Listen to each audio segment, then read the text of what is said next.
اسلام سے کورونا پھیل رہا ہے مسلمانوں سے، تو آپ گلف میں کیا کر رہے ہیں؟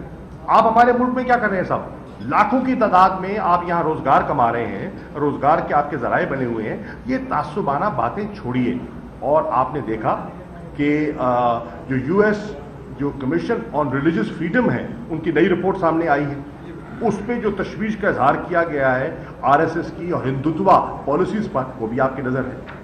مودود صاحب یہ بتائیے گا کہ جو 8ویں ترمیم کے کچھ حصوں کی بحالی کی بات ہو رہی ہے اور سیاسی جماعتوں اور کے تحفظات کے سامنے آ رہے ہیں، پی ٹی آئی اس کو قیاس آرائی سمجھتی ہے، واقعی خبر ہے یا اس میں تجاویز ہیں؟ دیکھیے بات سنیے، اور پہلی بات تو یہ میرے بھائی کہ 18ویں ترمیم کی خصوصیات، اس کی اہمیت، اس کی افادیت سے ہم واقف ہیں. نہ کل انکار کیا نہ آج کر رہے ہیں. 18ویں ترمیم میں بہت سے اقدامات لیے گئے جنہوں نے وفاق کو مضبوط کیا ہے. ٹھیک. اب پیپلز پارٹی، سندھ کی پیپلز پارٹی سیاست کر رہی ہے جانتے ہوئے کہ 18ویں ترمیم کو خدا نہ خواستہ اس کو ملیا میٹ کرنا ہمارا ایجنڈا نہیں ہے. یہ سیاست کر رہے ہیں اور ہم کہہ رہے ہیں کہ کورونا کے ماحول میں سیاست مت کرو.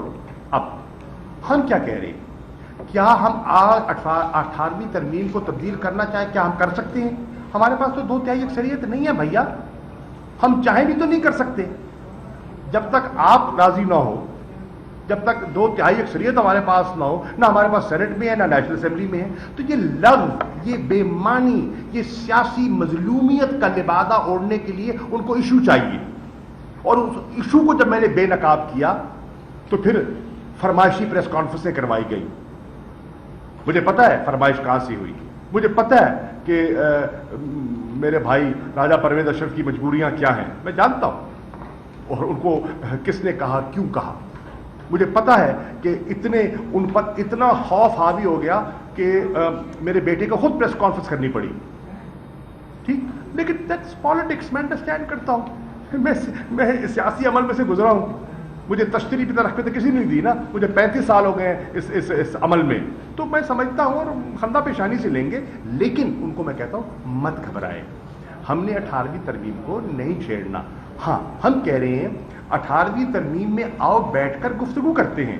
اگر سمجھتے ہیں کہ کہیں بہتری کے 10 سال سے یہ لاگو ہے، 10 سالوں میں جو کچھ ہوا ہے ہم دیکھتے ہیں اس کے فوائد کہاں ہوئے ہیں، اور اگر کئی نقصانات ہیں تو کیا ہیں، اور ان کی اصلاح کرنے کی ضرورت ہے تو کیا ہو سکتی ہے. آئیے بیٹھ کے بات کرتے ہیں. پالیٹکس میں گفت و شنید تو ہوتی ہے، اور اگر سب اس پہ کنسنسس کریں گے تو بات آگے ہوگی. نہیں ہوگا تو کچھ نہیں ہوگا. لیکن مخلوق صاحب، جماعت اسلامی جو ہے وہ ان حالات میں جب کورونا کی صورتحال ہے، وہ چاہ رہی ہے کہ قبل از وقت الیکشن کرائے جائیں، اور واحد جماعت ہے جو اس کا یہ مطالبہ کر رہی ہے کہ الیکشن ہونے چاہیے. میرے بھائی کہاں ضمنی الیکشن پوسٹپون ہو گئے ہیں تو جنرل الیکشن ہوں گے. لیکن سوچنے کی بات ہے. اچھا یہ آپ کا بہاول نگر میں ضمنی الیکشن ہو رہا تھا، پوسٹپون ہو گیا. کیوں؟ حالات ہی نہیں ہے الیکشن کرانے کے. آپ کا عمر کوٹ میں ضمنی الیکشن ہو رہا تھا سندھ میں، پوسٹپون ہو گیا. کیوں ہوا؟ یہ تو مطلب ہے یہ غیر منطقی بات ہے. اس ماحول میں ان حالات میں الیکشن کا تک نہیں بنتا. مودود صاحب جیسے کہ کورونا وائرس کی وجہ سے اچھا، آپ نے ابھی یہ بات کی ملتان میں بھی 33,000 یہ کرونا ٹائیگر جو ہے پورے ملک میں بھی بن گئے، تو کیا دیکھ رہے ہیں کہ آگے مستقبل میں کوئی کرفیو لاک ڈاؤن کی ہو سکتا ہے؟ ایسا آپشن ہے؟ یہ دیکھیں، یہ اللہ نہ کرے کہ یہ نوبت آئے. But one should prepare for all eventualities. خدا نہ خواستہ اگر ہمیں اس قسم کا سخت لاک ڈاؤن کرنا پڑتا ہے تو پھر ہمیں رضاکار درکار ہوں گے. اس وقت یک لخت تو نہیں بن سکتے. اس لیے ہم نے کہا ہے کہ ہم اس کی منصوبہ بندی کریں، اس کی پیش بندی کریں، اور ہم نے سب کو دعوت دی ہے. پیپلز پارٹی کا جو دوست منتخب ہوا ہے، سندھ میں تو گورنمنٹ ہی ان کی اپنی ہے، اکثریت ایم ایل ایز بھی ان کی ہے، تو وہ آئیں اس میں پارٹیسپیٹ کریں. پنجاب میں عثمان ڈار نے خود کہا ہے کہ جی سیالکوٹ میں آئیں، جو پی ایم ایل این کے ایم ایل ایز آئیں، بیٹھے ہمارے ساتھ، ضلع کی اسٹیئرنگ کمیٹی میں آئے. ہم نے تو کسی کو نہیں روکا. آپ اس کو رول آؤٹ نہیں کرتے کہ یہ جو ہے نا بالکل کوئی امکان نہیں ہے؟ دیکھیے میں عرض کر رہا ہوں کہ ایک سچویشن ہے، اس سچویشن کو ہم مانیٹر کر رہے ہیں، اس سچویشن کو ہم مانیٹر کر رہے ہیں اور ہم سمجھتے ہیں ہم نے مانیٹر کر کے ہم نے ایز کیوں کیا؟ ہم نے ایز اس لیے کیا کہ جب ہم نے ساری ٹریجیکٹری دیکھی تو جو پہلے خیال تھا اس سے ہمارے وینٹیلیٹرز پہ جو لوگ تھے وہ کم تھے، جو اموات ہوئیں وہ جو پہلے پروجیکشن کی جا رہی تھی اس سے کم نکلی، اور جو منفی اثرات آ رہے تھے بھوک کے اور بھوک سے اموات کے، خودکشیوں کے، ان کا ڈر بڑھتا چلا گیا، تو ہم نے اس میں ایک ایز کیا ہے۔ اور اس میں حکومت اکیلی تنہا کچھ نہیں کر سکتی، گورنمنٹ نے ایس او پیز بنائے ہیں، گورنمنٹ آپ کو کہہ رہی ہے، اچھا آپ کو کہہ رہے ہیں کہ آپ ماسک پہنیں، ٹھیک ہے نا، کیوں پہنیں؟ اپنی حفاظت کے لیے پہنیں، اگر آپ نہ پہنیں تو میں آپ کو زبردستی تو نہیں پہنا سکتا۔ گورنمنٹ کہہ رہی ہے کہ آپ نماز بھی پڑھیں پر سوشل ڈسٹینسنگ رکھیں، اگر آپ نہیں کرتے، اس کا احتیاط نہیں کرتے میرے بھائی، تو نقصان کس کو کریں گے؟ سب سے زیادہ تو اپنے پیاروں کو کریں گے نا۔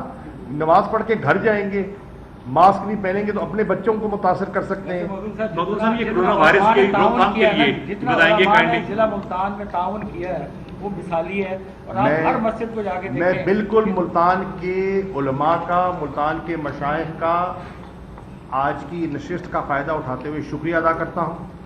انہوں نے جو ہمارے ساتھ تعاون کیا ہے ان کی مہربانی ہے، اور مزید کہوں گا جمعۃ الوداع بھی آنا ہے اور عید کی نماز بھی ہونی ہے، تو اس میں بھی مہربانی فرمائیں، تعاون جاری رکھیں۔ ڈی سی صاحب نے خیال کیا ہے نا سر، بڑی مہربانی ہے۔ دیکھیے آپ نے ملتان کی انتظامیہ میں پچھلے 2 مہینوں میں بہت اچھا کردار خریداری سینٹر میں راز پڑے ہیں، روزی مہنگائی آج ہو گئے اور آپ نے 2 ملتان کے چیئرمین بھی بہت شریف آدمی لگائے، وہ بیچ رہے نہیں آ رہا۔ میاں جمیل صاحب کی تعریف نہیں کرنی چاہیے، اکرم چاول بھی ہے، اور امید کرتے ہیں کہ ایک چیئرمین جو ابھی آنا مارکیٹ کمیٹی کا، وہ بھی میرے خیال میں آپ ان کی طرف کوئی شریف اور اچھا آدمی لگائیں گے۔ باقی انتظامیہ کا آپ شکریہ ادا کریں کہ انہوں نے بہت آپ کی بڑی مہربانی ہے۔ صاحب یہ کورونا اچھا کے مسلم صاحب، یہ کاشتکاروں کا جو ایک تحفظات ہے، کاشتکاروں کے ڈیزل اور پیٹرول کی جو قیمت کم ہوئی ہے، عالمی منڈی میں کم ہوئی ہے، اس کے مطابق یہاں پاکستان میں کم نہیں ہوا۔ دوسرا سر ڈی اے پی اور یوریا کی کھادوں کی قیمتیں آپ بہت غلط بات کر رہے ہیں، جتنا ریلیف دیا گیا ہے ماضی تاریخ میں اتنا ریلیف نہیں ملا بھیا۔ ایک گو